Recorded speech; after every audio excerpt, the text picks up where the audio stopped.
Be ready. 5 seconds.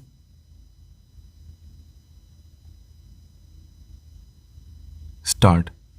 Honorable Speaker, respected members of this esteemed House, and my fellow citizens, I rise today to speak on an issue of paramount importance, the Women's Reservation Bill. This bill is not just about political representation, it is about justice, equality, and recognizing the invaluable contributions of women in shaping the destiny of our nation. For far too long, women have remained underrepresented in the legislative process despite their critical role in building and strengthening our society. The passage of this bill will mark a historic step toward correcting this imbalance and ensuring that women have a rightful place in decision making at the highest levels.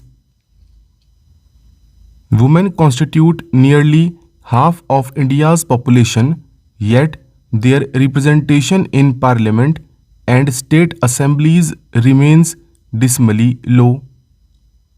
Despite their increasing participation in all spheres of life, be it education, business, science, or social movements, their presence in legislative bodies has remained minimal. While India has produced exemplary women leaders who have left an indelible mark on our history, these instances are exceptions rather than the norm. This bill seeks to change that by reserving 33% of seats in the Lok Sabha and the state assemblies for women, ensuring that their voices are not just heard but actively shape policies and governance.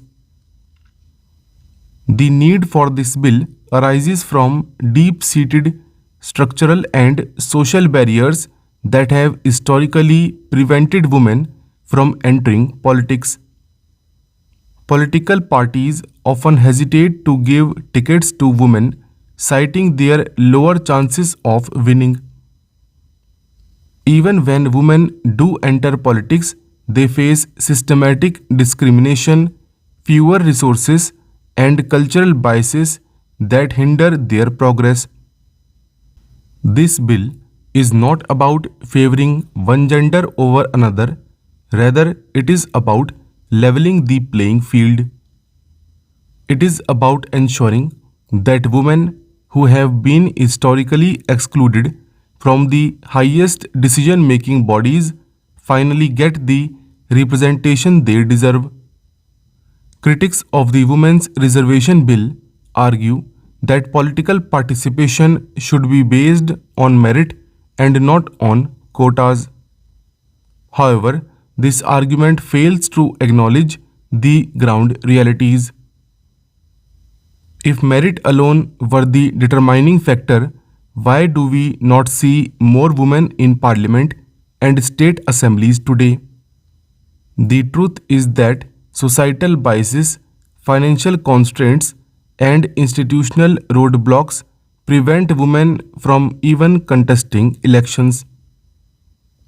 Reservation is a necessary step to break this cycle of exclusion and create an environment where women can participate in politics without facing systematic disadvantages.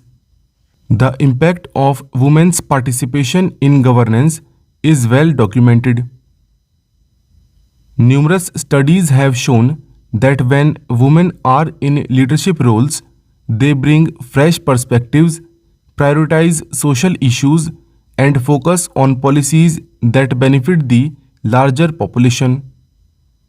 Women leaders have been instrumental in driving progress in education, healthcare, child welfare, and economic empowerment. At the grassroots level, the reservation of seats for women in Panchayati Raj institutions has yielded remarkable results. Women sarpanches and council members have spearheaded developmental projects, improved public service delivery, and fought against social evils such as child marriage and gender based violence. If women can bring such transformative changes at the village level, imagine the impact they can have at the national and state levels. This bill is not about just increasing the number of women in parliament and assemblies, it is about changing the very nature of governance. Greater representation of women will lead to more inclusive and holistic policy making. Women leaders are more likely to focus on issues that directly affect families, children, and marginalized communities. They have been proven to be more transparent, accountable, and development oriented. By passing this bill, we are not only ensuring gender equality but also strengthening the democratic fabric of our nation. One of the key concerns raised by critics is the possibility of male politicians using women as proxies, fielding their wives, daughters, or relatives to maintain control over political power. While this is a legitimate concern, it should not be an excuse to deny women their rightful representation. Over time, as more women enter politics, gain experience, and assert their leadership, they will establish their independent political identities. Moreover, this issue is not unique to women. Dynastic politics is prevalent across genders, and the answer lies in strengthening democratic institutions rather than denying women political space. Another crucial aspect of the Women's Reservation Bill is its intersectionality. Women in India are not a homogeneous group, they come from diverse backgrounds, castes, religions, and socio-economic conditions.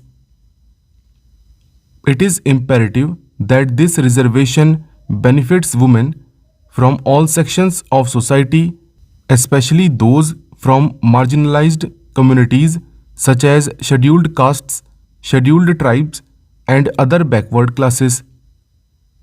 True empowerment will be achieved only when the most disadvantaged women get a seat at the table and a voice in decision making.